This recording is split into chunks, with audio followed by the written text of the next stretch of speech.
आभार प्रदर्शनाचं सोपं आणि अवघड काम माझ्याकडे आलेलं आहे.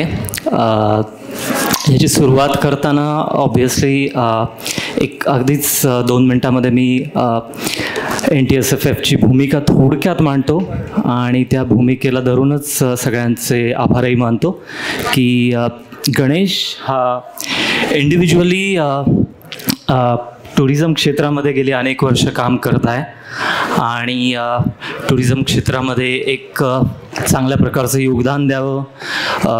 त्यामध्ये असणारा जो काही कॉन्टेंट बनवला जातो आहे, ऑडिओ व्हिज्युअल कॉन्टेंट गेली अनेक वर्ष आणि बऱ्याचदा आपल्याला सवय, आपलं यंग जनरेशन पण इथे आहे की आपण स्क्रोलिंगवरचा जो कॉन्टेंट आहे की कुठेतरी आपण जाणार असू तर आपण त्याबाबतची रील बघतो आणि त्याच्यानंतर ठरवतो की इथे जायचं का नाही.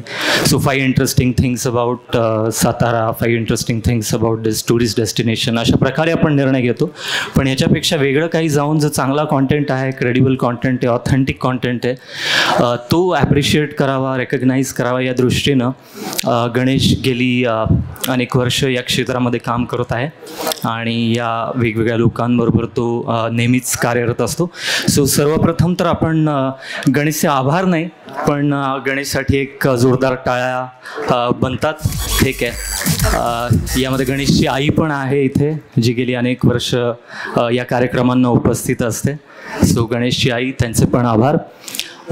यासोबतच आपल्या हा सगळा कार्यक्रम जेव्हा आपण करतो तेव्हा याचं प्लॅनिंग, एक्झिक्युशनच्या दृष्टीनं गेली अनेक महिने आम्ही कार्यरत असतो. स्पॉन्सर्स, पार्टनर्स, इव्हेंटची जागा आणि या सगळ्यांमध्येच प्रत्येकाचंच एक वेगवेगळं कॉन्ट्रीब्युशन असतं आणि त्यानुसार हा इव्हेंट जो आज दिसतोय तो सक्सेसफुल झाल्यासारखा तुम्हाला दिसतो.